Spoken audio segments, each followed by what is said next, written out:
Recently, Brian Niccol has been making headlines, especially after controversial changes at Starbucks, including store closures and operational shakeups. Some people say he's ruining the company. Others say he's playing the long game. But here's the problem with most conversations about CEOs. They're based on opinions, not analysis. So today, we're going to do something different. We're going to break this down ourselves. And by the end of this video, you'll be able to decide, is this strategy brilliant or a massive mistake? Because when you strip away the noise, the real question becomes, is this bad leadership or misunderstood strategy? Instead of solely relying on headlines and hot take opinions, let's look at the actual track record. We're going to break this into 3 parts. First, what Niccol has done before. Second, what he's doing at Starbucks. And third, whether this is actually working. But before we judge him, we need to understand how he got here, because this isn't the first time he walked into a company facing serious problems. Taco Bell. This is where his reputation really took off. In 2011, as the Chief Marketing and Innovation Officer, he launched the Live Más campaign, shifting Taco Bell from selling food to selling an experience. And this is where the pattern starts to emerge.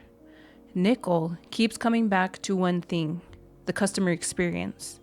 And from an industrial organizational psychology perspective, this is significant because when a company has a clear vision for the type of experience it wants to deliver, it gives employees clear direction on how to do their jobs. That clarity reduces ambiguity, making it easier for employees to perform consistently. And in return, this led to more satisfied customers. Now we're shifting to when he became president. He introduced mobile ordering paired with a brand shift that helped Taco Bell connect with a younger audience. The brand became more cultural, more relevant, more engaging.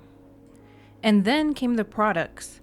Doritos Locos Tacos, Nacho Fries, Quesalupa, Quesarito, the Frito Burritos, even breakfast with a waffle taco. And it doesn't stop there. He opened up cantina locations with alcohol-infused drinks like the Boozy Baja Blast. By 2015, he was CEO.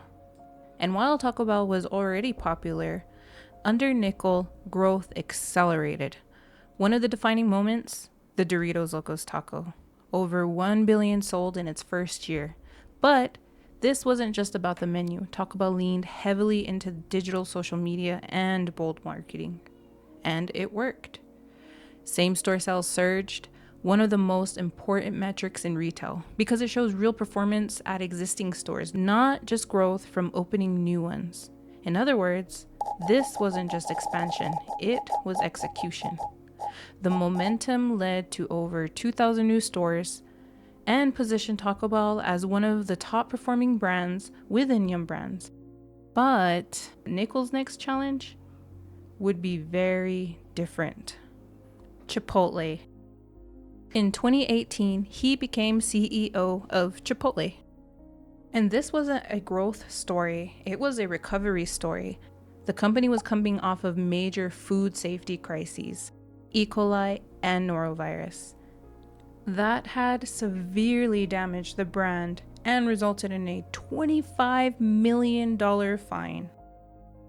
Customer traffic dropped, investor confidence dropped, and Brian Niccol's response? A focused strategy, digital growth, operational simplicity, accessibility. And again, the pattern shows up. He invested heavily in digital ordering. Within a few years, digital sales grew from about 18% to over 1/3 of the total revenue. He also introduced Chipotlanes. These are drive-through lanes built specifically for digital orders. But this wasn't just operational, it was a customer experience upgrade. Faster, more convenient, more predictable, less friction. By 2024, there were over 1,000 Chipotlanes. Revenue surged, the stock surged. Chipotle became one of the best performing restaurant stocks in the market. But then something changed. Toward the end of his tenure, Chipotle faced backlash over portion sizes. Customers felt like they were getting less. Niccol said portions hadn't changed. And then this moment went viral. He suggested that if customers wanted more food, they could give a small head nod to the employee serving them. And that moment matters because it highlights a key tension. From a systems perspective, it makes sense. From a customer perspective, it feels inconsistent. Customers started recording orders, posting videos, calling it out, and Niccol pushed back, saying recording employees was inappropriate. And this is where things start to get more complex, because the same strategy that helped him fix Chipotle, like digital growth, efficiency, scale, doesn't always translate perfectly across every brand. Which brings us to Starbucks. When Niccol took over Starbucks in 2024, he inherited one of the largest restaurant chains in the world. Tens of thousands of stores, millions of daily customers, but also slowing growth, longer wait times, and operational complexity. And on top of that, Starbucks was being pulled into broader political and social tensions, whether it wanted to be or not. So once again, he turned to what he knows: simplify operations, improve efficiency, and optimize the system. Unfortunately, that included store closures, targeting underperforming locations. While some critics argued those closures were tied to union activity, Niccol maintained that they were performance-based, even including high-profile locations like the Seattle Roastery. To execute this strategy, Niccol brought in someone he trusted, Mike Grams, a longtime Tacobell operator with over 30 years of experience, from general manager all the way to president. He's known for speed, workflow, and execution. At Tacobell, that system helped make it one of the fastest brands in QSR. And now, that same mindset is being applied to Starbucks. But here's where it becomes more nuanced. Because while Niccol is pushing for efficiency, he's also trying to bring back something Starbucks may have lost. Niccol has been investing in remodeling locations, aimed at restoring the coffeehouse feel the brand was originally known for. More comfortable seating, a more welcoming atmosphere, and a stronger focus on in-store experience. Starbucks plans to remodel hundreds of locations as part of its strategy heading into 2026. And that's where the strategy starts to feel more complex. Because now you have two things happening at once. On one side, efficiency, speed, operational discipline, and on the other, experience, connection, and atmosphere. And this is where the tension becomes clear. Because Starbucks isn't just a system, it's an experience. Pushing for speed improves throughput, but it can also increase pressure on baristas, reduce human interaction, and shift the brand towards something more transactional. And you can see this showing up in specific operational changes. For example, Starbucks has reintroduced writing messages on cups in effort to bring back personalization and human connection. At the same time, the company has streamlined its mobile app, reducing menu complexity and limiting customization options. From an operational standpoint, this reduces cognitive load and helps baristas work more efficiently under pressure. But from a customer experience perspective, it creates a clear trade-off. Because while fewer options improve speed and consistency, they can also reduce the sense of personalization that Starbucks has historically been known for. Even smaller decisions, like updates to employee uniforms, have also created frustration among baristas. And from an I/O psychology perspective, these changes carry important implications. Autonomy. Having control over how one performs their work is one of the strongest predictors of employee motivation and engagement. When employees feel trusted to make decisions, they tend to be more engaged, more attentive, and more likely to create positive customer experiences. But when stricter workflows, increased performance pressure, and even uniform changes are introduced simultaneously, that sense of autonomy begins to diminish. And research suggests that as autonomy decreases, employee engagement often declines, which can contribute to burnout, high turnover, and less positive interactions with customers.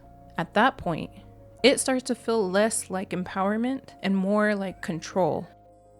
And in a company like Starbucks, where employees are part of the brand experience, that shift doesn't stay internal. Customers feel it too. At the same time, it's still early in Niccol's tenure at Starbucks, which means it may be too soon to fully evaluate the long-term impact of these changes. At the same time, there are signs the strategy may be gaining traction. Starbucks recently reported its first positive global same-store sales since 2023, with system-wide growth of 1% after 6 consecutive quarters of decline. However, U.S. same-store sales remain flat. And in his first year as CEO, shareholder returns declined by approximately 12%. And his vision? He calls it the Back to Starbucks strategy, focused on bringing back what he says exceptional craft, genuine connection, and welcoming coffee houses. So when you step back and look at the full picture, Brian Niccol's strategy isn't random, it's consistent. At Tacobell, he built a brand around experience. At Chipotle, he rebuilt a company through digital efficiency. And now at Starbucks, he's trying to do both. But Starbucks isn't Taco Bell. And it isn't Chipotle. It's something in between. So is Brian Niccol a brilliant CEO, someone who sees opportunities others don't and is willing to make unpopular decisions to win long term? Or is he applying the same formula, even when it doesn't quite fit? Because if there's one thing this analysis shows, it's that his strategies work extremely well at system level. The real question is, do they work just as well at the employee and customer level? Do you think Niccol is fixing Starbucks, or do you think he's turning into something completely different? And if you had to choose, is he a brilliant CEO or a terrible one? Just let me know. And if you stuck it out this far, I just want to say thank you. This is my first time ever recording myself. Such a weird experience. And this is also my very first video. And hopefully there's more to come. Bye-bye.